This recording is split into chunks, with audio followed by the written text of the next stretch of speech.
Good afternoon, and welcome to my booktube channel. My name is Ben Wisneberg, and this is Scribbler.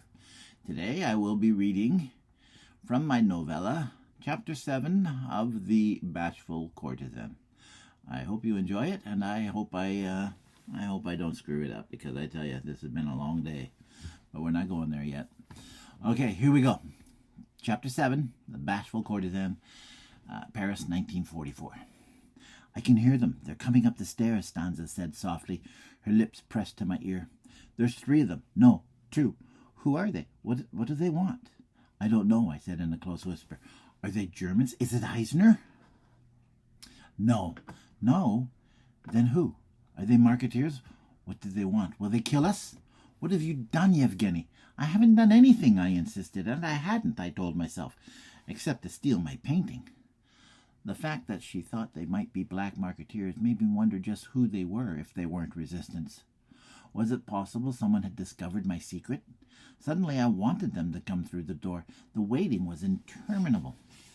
It had been a half an hour since we first climbed into our hiding place. I was starting to feel anxious. The pressure of not knowing what was going to happen sat on me as though it were a weight, both intolerable and inflexible. I can well understand what they mean when they say fear is a great motivator. I'd like to add that fear of the unknown is an even greater motivator.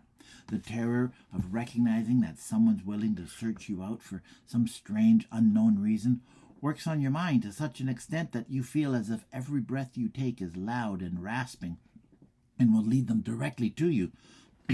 The hole was humid with the heat of our bodies, dank with the stench of our fear, and I closed my eyes as I heard each footstep outside the door. I marveled at how Stanza had heard them walking up the stairs, and wondered if she could hear the ceaseless pounding of my heart as well. I wondered that they didn't hear it. I was grateful for the warning she'd given, but she's always been that way. I had to remind myself, even to this day. Since her blindness, her other senses have somehow become more acute. She can smell frying onions from 3 blocks away. I've never understood how she says she can hear footsteps coming up the stairs while I hear nothing but the soft sifting sigh of the wind outside. She knows exactly which floor the person is on, too, by the different pitch of creaks and groans each riser makes when being stepped on. I might not have understood it, but I was grateful for it all the same. All at once there was a knock on the door. It was loud, insistent, with raised voices demanding I let them in. I gripped Stanza's arm, telling her to stay quiet, not to make a sound no matter how frightened she became. Any sound we made, I said, anything at all, and we'd be sure to give ourselves away.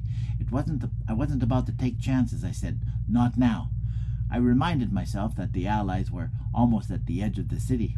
While I wanted to believe in them as much as everyone else, I remembered Dunkirk as well as the fall of Paris. And just like everyone else, I wanted to believe that the Germans were losing the war. But from where I was, it was difficult to know what was happening in the world around us. I didn't have access to a radio, and while I may have known others who did, others who worked at the Jeu de Paume, I wasn't about to question them and ask as to how the war was progressing. I heard the door crack and then splinter before slamming against the wall directly above us. Stanza tightened her grip on me, burying her face in my neck. I could feel the coldness of the sweat on her skin, and heard the whine in her throat as she fought to keep it down. Had she been able to shed tears, I know the tears would have been running down her face. 2 very distinct, heavy sets of footsteps walked into the apartment, standing on the rug above us. I thought you said he was here, one of the men said. I recognized the man's voice right away. Etienne Archambault worked upstairs at the Palm, and although I'd seen him staring at me from time to time, I'd simply dismissed him. People have stared at me my entire life. The fact that he was a member of the resistance came as no surprise to me either, but the fact that he was here, or that he'd been watching me for the past 2 weeks or more, made little sense at the moment. I've been up front, just like you said. They never came down the stairs. I would have seen them if they did. What about the back alley? Look, they went out through the window. You fool, Etienne said, and I heard him walking toward the window I'd left partially open. I could hear him swing it open, muttering a curse as I imagined him looking at the old fire escape and ladder. Why would they go out the window unless he knew you were following him, the other man said defensively. He sounded accusatory. He didn't see me, Etienne said softly. He was too busy fighting with that thing, he said, and I knew he was looking at my painting. I could almost imagine them examining the painting as they thought of what to do next. Why bring it here? It doesn't make any sense. I can't believe he walked through the street with that thing, and no one said anything, the other man laughed. That thing's huge. It doesn't matter why he brought it. They're not here, Etienne said. Something spooked them. The window's open. I mean, maybe it's meant to be a distraction and he's hiding in one of the other apartments. He could be waiting for us to run out after him, the other man said. Them.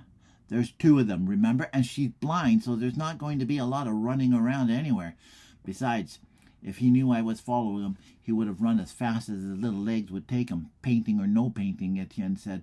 He's not here. The window's open. They've obviously left.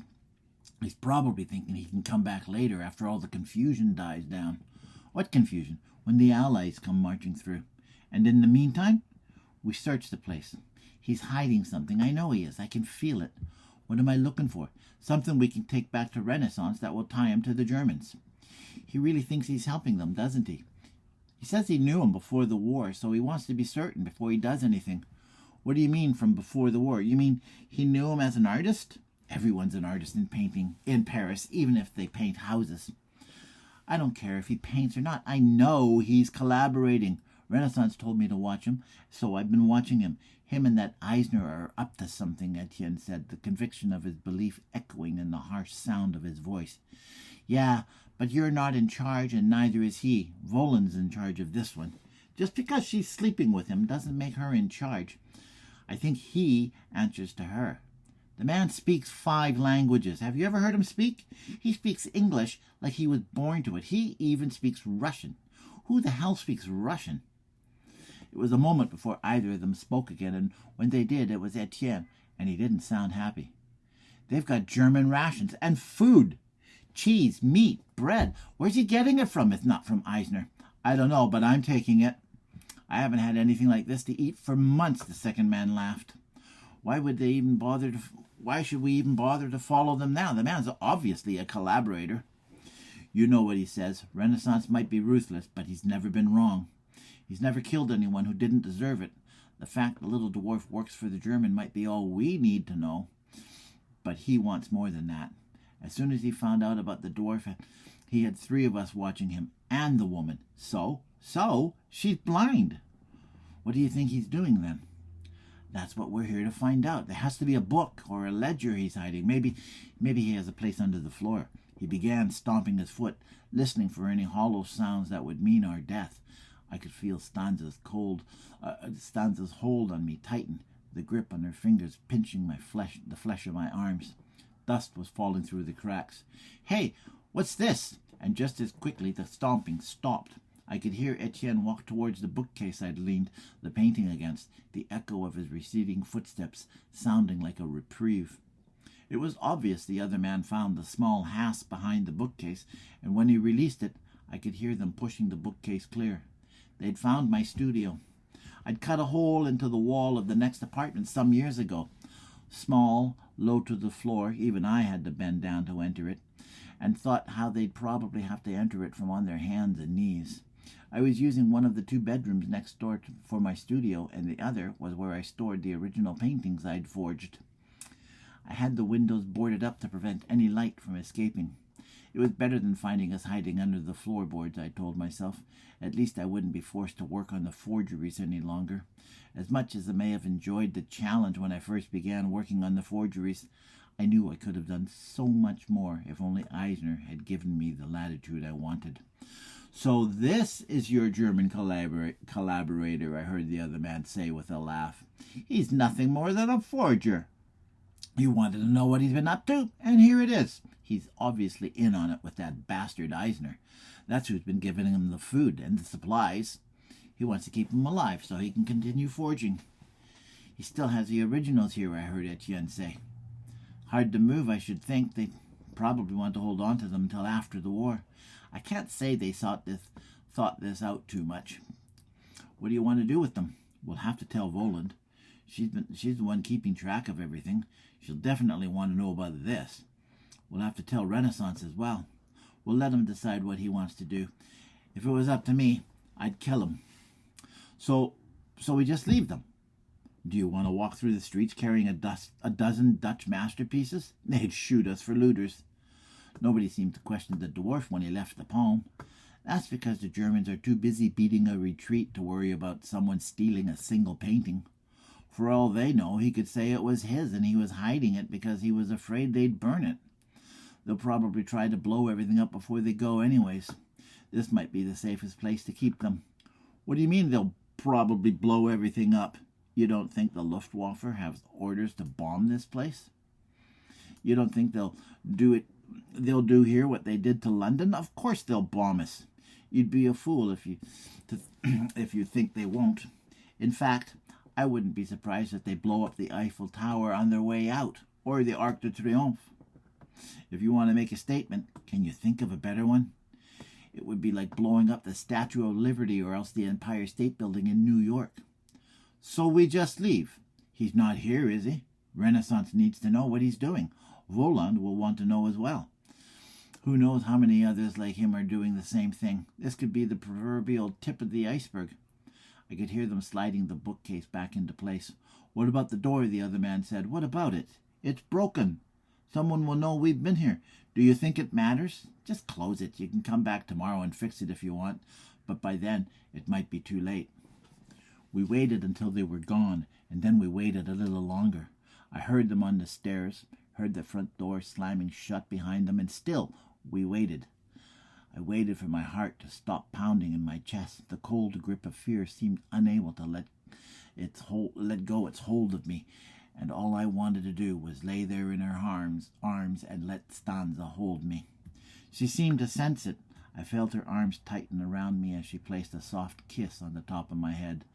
I slowly pulled the string tied to the rug above us and pushed the floorboards up, letting in what little light there was left in the room before finally climbing out and helping Stanza up out of the hole. I put a chair up against the door, wedging it tight. We have to leave, I said, moving my painting aside and pulling up the small hasp holding the bookcase in place. I pushed it open with little effort. And go where? You heard them. The Allies are coming. We can't just leave. It's one of the ironies of life, I said, that I've spent the last 3.5 years searching for my paintings in the bowels of the poem, only to lose the one that means anything to me on the very day I reclaim it. What are you talking about? I told you. I found her, the bashful courtesan, and now we have to leave it behind. Again. You found it? Where? It came into the martyr's room. I think they were planning to destroy it. And you saved it. Of course. You should have let them burn it. She means less to me than she does to you, she said with a sigh. She's everything you once were. No, she's everything you wanted me to be. I'm not that girl anymore. I was 27 then. I've almost been blind for longer than I could see. I thank God I can't see it. It's been like a curse to me. It would just remind me of that bastard every time I look at it. You can't mean that. It's my masterpiece. What good is a painting to me? It only serves as a reminder of what I once was. The whole time serves as a reminder. I've learned to move on with my life and leave all that behind me. Obviously, you can't. That's not true. No. What would you want to take it? What would you want to take if it was something that can't be replaced? She said testily. A painting? If anything in your life can be pared down to something as simple as a single painting, you'd choose that over everything else, without hesitating. Why? Because you think it's important to me? You think that it's a part of me? Do you want to know what I think we have to take with us? Food. That's it. If you think you can't leave the paintings behind because they may be destroyed, then hide them. As for your sketchbooks and your paints, you're an artist. You insist on carrying them out of Vienna. I don't expect you'll be leaving them behind now, will you? Some of those paintings are on wood panels. I'd have to bust them up the frames and roll up the others. I'd damage them more than doing that. I can't take that chance. You'll have to leave them here. What do you suggest I do? I said, my patience running low. I told you, hide them in plain sight. Put them on the walls where the other paintings used to be, in the rooms, in the halls. If someone finds them, so be it. The only ones who knows that they're real paintings are those two who left, you and Eisner. It'll be a great find. People are finding great works of art all the time. Madame Voland will know. And who's she? She was the assistant curator before the war. She's been keeping track of every painting the Germans have stolen, as well as who owned them. If she finds out I've been working as a forger for the Germans, no one will ever buy anything I paint again. I'll be discredited. All the more reason to leave them. They can't prove anything if the paintings are here. And you haven't been working for the Germans. You've been working for a single German. You did what you had to in order to survive. Reputations can be rebuilt. You did it after we left Vienna. You can do it again. We'll go to America. We'll even change your name again if we have to. America. No one will care who you are there. You don't think they'll know what I did? The art world isn't as big as all that. Paris might be the center of it all, but New York is just as lucrative. There are other places we can go. What about Chicago? Where's that? I remember hearing about that place after the war. Maybe we can go there. There are other places. The world is a big place. I finally agreed with her and began to hang the paintings in various rooms, writing the room numbers on a small slip of paper I had in my pocket. As well, I hung several on the walls in the hallways. The owner of the hotel had a Jewish wife, and they fled the city as soon as the Germans arrived. I'd heard that they made their way south into Vichy, which seemed the most likely place for us to go. As soon as the Germans arrived, they took as many paintings and works of art from the hotels and private rooms as they could. But once they left the place, there was no need to return. I knew the paintings would be safe. And Stanza was right, of course. People were always discovering lost works of art. If the hotel's owners came back after the war and discovered the paintings, it might make up for all the hardship they endured. If not, they might still be hanging where I left them when we returned. We stood a better chance in the countryside than we did in the city, and I told her that once I'd finished moving all the paintings. The only problem was getting out.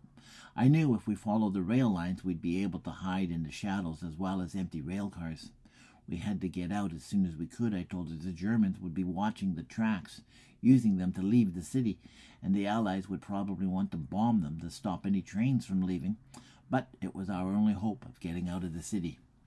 We'd used the train lines before when we made our way out of Vienna, and it made sense using them again. Of course, at that time, we weren't in the middle of a war, I told myself. I packed up my painting kit and put it in a small satchel I'd been using for years. I made certain the bookcase was back in place and took whatever food was left behind, stuffing it into a second larger satchel. Picking up Stanza's walking stick, I took her hand and led her out the door. I asked myself who Renaissance was and why he was so interested in me. The night was warm and humid, with a breeze coming in off the river that offered little in the way of relief from the muggy heat of the day. The cobblestones held on to the heat like a miser with a penny, happy to spend it now that the night had finally arrived. Paris in the summer is hot and clammy. It makes your clothes stick to your body and the sweat run down the length of your back, making you feel there's little hope of escaping the city's sultry summer excess. I looked up at a clear moonless night, grateful for the cover of darkness and immediately regretting that only I could enjoy the canopy of stars on display. The Milky Way, so seldom seen in a city the size of Paris, stretched across a night sky so crowded with stars it made me wonder how the ancients were able to determine anything with just the naked eye. I wanted to say something, wanted desperately to share the beauty of everything around us. Even the trees seemed to come alive in the silence of the evening breeze. But I felt it would be too much for either of us. How do you explain the evening stars as anything other than celestial? And not being able to see it, how do you not resent that the sight that surrounds you? You can't. Because the Germans were now in the process of evacuating the city, there was a citywide blackout. Before the threat of the Allies, Paris was a city that seemed to stand defiant with her bright lights. Who dare bomb Paris, we'd asked, as though the question itself was a challenge. What would you gain strategically? Where would the moral victory lie? in raising a city thought to be a cultural center. There'd be none. The Allies themselves would be vilified for such a transgression, which I'm certain must have crossed the minds of the German High Command in Paris as they purposely defied Hitler's orders to destroy the city. In destroying Paris, you'd leave yourself open to the criticism of history, and while people can forgive, or seemingly forget, an endless array of atrocities, being singled out as the man who destroyed Paris would probably be too much for one man to bear. But how could the same argument not hold true for cities like London, Berlin, Dresden, Stalingrad, or Tokyo? The man who bombed Tokyo would be celebrated as a hero, the man who defied the emperor. We'd have to stay in the shadows, I told myself, and not having to worry about the light of the moon, I hoped would make our trek through the deserted streets that much easier. There was the sound of heavy guns somewhere in the distance, and it reminded me of a story I'd heard from an ancient veteran of the Prussian War, who remembered hearing guns as the Prussians neared the city. That was the last time the Germans entered Paris, he said. The Great War was a war meant to exact vengeance for that transgression. And even in this day and age, people say the same things. Wars are fought to erase the bitter taste of defeat suffered during the previous wars. The Franco-Prussian War, the Great War, the Second World War. Will it ever end? I could hear the shunting of trains as well, the noise of which seemed to travel through the thick air, and I paused to listen, thinking I might hear the echo of voices carried on the light breeze. But Paris was a dead city, its streets deserted, and the only sound I heard was the steady click of our heels on the paving stones. There'd be an occasional face peering out of a window, searching the streets until they were reassured by the sight of us hiding in the shadows. Almost immediately the faces would withdraw, as if the sighting of us had not only satisfied their curiosity, but reminded them of the imminent dangers they faced themselves. There was also the sound of dogs, their vicious barks a source of anxiety as far as Stanza was concerned. I reassured her that we were no closer to them than we were the heavy guns, nor would we be, I added. I was constantly looking ahead at the wide-open streets. We'd follow the Rue de Saint-Père until we reached the Rue de Sèvres. From there, I decided it was wiser to stay on the smaller side streets for as long as we could, because streets and alleys offered us more shadows to hide in. A light breeze rustled the trees lining the boulevards, and it seemed that every street corner had a square with stairs leading down into the bowels of the city where the metro lay in waiting.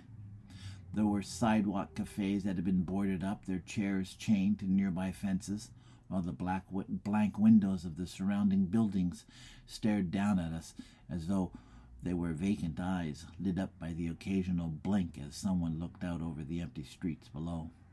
As we made our way to the Boulevard Raspail, the streets opened up again, becoming wider, and we made our way as quick as we could to the Rue de Rennes. Here, all the side streets met at a huge, open, tree-lined square. Before the war, life in this part of the city was known for its bohemian lifestyle of gypsies, arts and artisans, the Montparnasse of paintings, where life was teeming with streets full of hawkers selling paintings and books, and street musicians were spilling out into the avenues from small sidewalk cafes. Now the streets were empty, the sound of the wind through the trees sounding as though it were an eerie whisper in search of the living. Even Stanza sensed it, asking me where we were. Montparnasse was all I said, and it seemed as if even she hesitated at the sound of that name, taking in the wonder of what once was and evaluating it for its loss. I pulled her along, and we made our way from the Rue de Rennes to the Rue de Descartes, and from there to the Avenue de Mai. I could hear the stillness that was the cemetery 2 blocks away, the very air feeling different, as though it were suddenly colder, not so much as though it were the chilly hand of death reaching out for us, but that it had somehow cooled off, brushing against the thousands of granite tombstones. From the Avenue de Mai, we followed an alley as old as the city itself. The walls of the buildings faded with age, the darkness enveloping and encroaching on us as though meant to contain us, while above, the sky and all its stars seemed to open onto forever, and I told myself we were not lost. I could hear the station. I could feel the heavy vibration of the trains under my feet, and I could hear the dogs snarling and barking.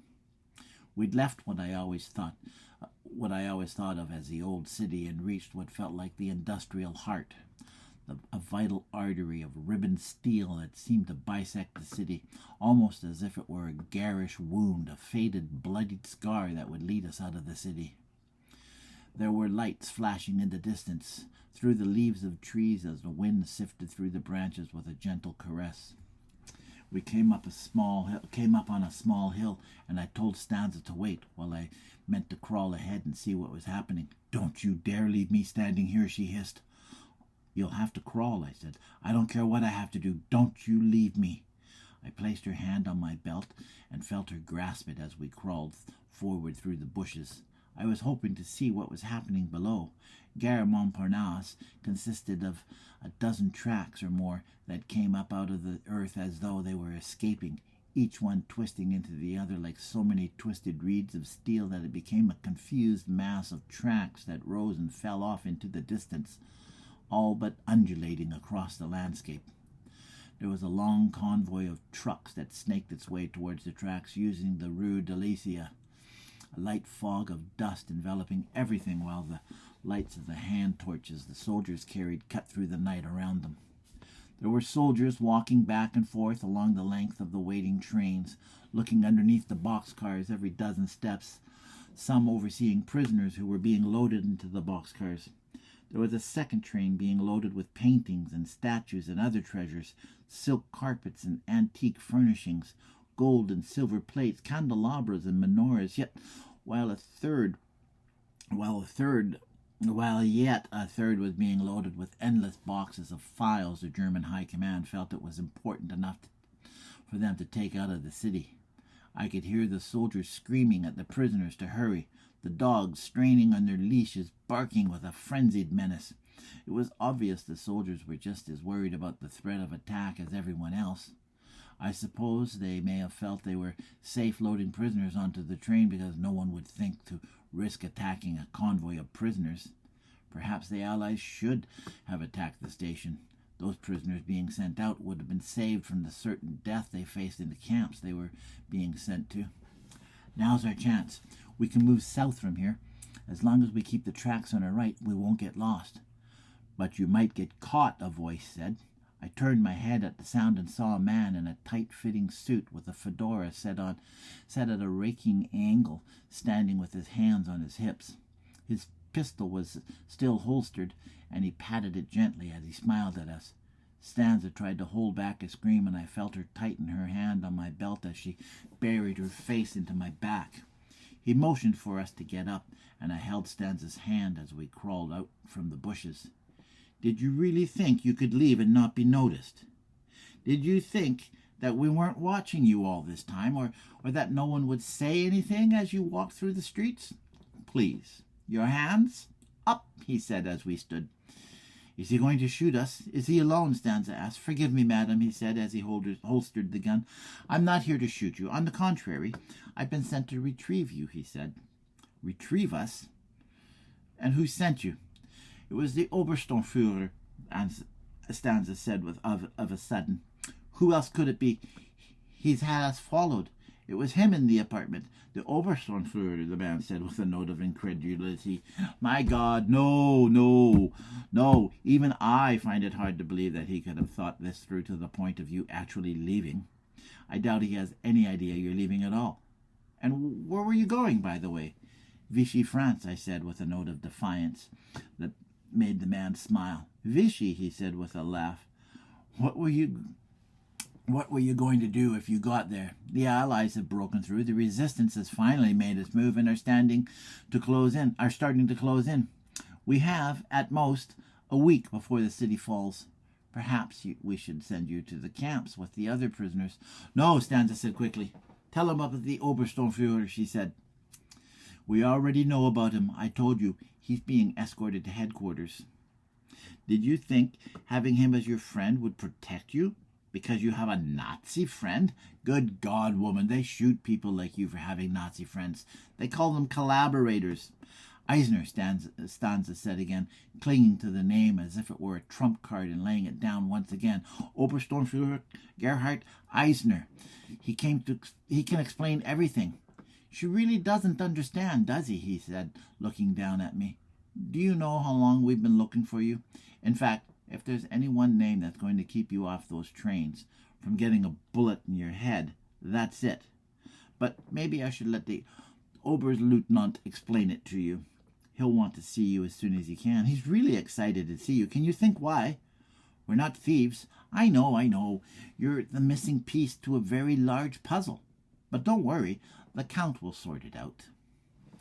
There you go. I managed to do it. I managed to finish it, finally. I've been interrupted 4 different times when I was 10 minutes into it. This is a half-an-hour read. I'm sorry, I don't mean to bore you with it. And I didn't bore you with it because it's not boring. It's a great story. Sorry, I sometimes forget these things. Anyways, yes, it's like it took me a long time to get this read because so many interruptions. Landscapers were in here, had the weed eater out, the lawnmower out, the leaf blower right underneath my window. I couldn't even hear myself think. So then I finally got started. 1:30, 2 o'clock, get 10 minutes into it, screw up really bad. I screwed up a couple of times, but like I just figured I'm not doing that again. I've done enough. And then it's like, and then the last one, I was reading the wife phone. I knew that was going to happen, of course. Why wouldn't she? And so then, well, she should be coming home right now because it's a little after 4. So I'm going to send this out and see what happens. I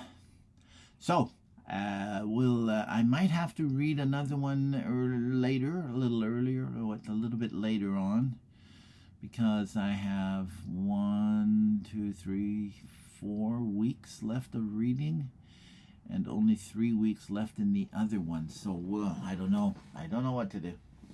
We'll see. Anyways, I will catch you next week. Same bat time and the same bat channel. Ciao.